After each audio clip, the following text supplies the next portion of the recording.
আপনাকে না কতবার বলেছি আপনি আমার পেছনে ঘুরঘুর করবেন না, ঘুরঘুর করবেন না, তারপরও কেন ঘুরঘুর করেন? হ্যাঁ কেন? আমার ঘর আছে, স্বামী আছে, সংসার আছে, সব আছে। আপনি আপনি কি মনে করেন আমি একটা লক্ষ্মী বউ? আমি কখনো আমার স্বামীর অবাধ্য হইনি।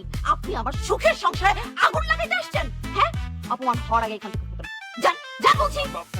আসলে হয়েছে কি, আমি আসলে আপনি আমার ভুল বুঝতে আছেন। আমি আপনারা দেখা সরি করে আইছিলাম, কিন্তু আসার পরে না মাগার সবকিছু ভুলে গেছি গা। আপনি যেটা ভাবতেছেন আমি কিন্তু এরকম না। আরে ধ্যাৎ! ঢং করেন, হ্যাঁ ঢং করেন, ঢং। হ্যাঁ, এখন যদি আমার স্বামী, আমার বাবা, আমার মা সবাই এসে যদি এই মুহূর্তে আপনার সাথে আমাকে দেখে, তাহলে আমাকে ভুল বুঝবে না? বুঝবে কিনা বলেন? আপনি কি অপমান হওয়ার আগে এখান থেকে উঠবেন কি উঠবেন না? আমার ভুল হয়ে গেছে, আপনি আমার ভুল বুঝতে আছেন। আমি যেটা ভাবতেছেন আমি ওরকম না। আমি ভালো কিসিমের মানুষ। অপমান হওয়ার আগে যান ফুটেন। মাম্মি জানতে গেলা? যান না।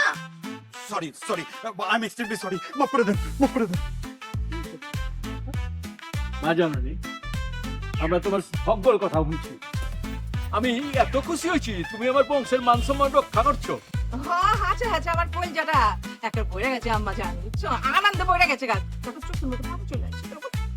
এই যে আমার বাবাজি, ক্ষমা আমার মায়েরা তুমি সন্দেহ করছিলা। হ্যাঁ তোমার সন্দেহটা এখন দূর হয়েছে? না তুমি না জামাই দেখতে ছাড় পাইতেছ, নাহলে পিনে চটকানো দিয়া। না না ড্যাডি, আমি জোর করে আমার হাজবেন্ডের মন পেতে চাই না। আমি যা ভালো মনে করেছি আমি তাই করেছি। সবকিছু জোর করে হয় না। আমিও জোর করে তার মন পাইতে চাই না আব্বাজান, পেতে চাই না।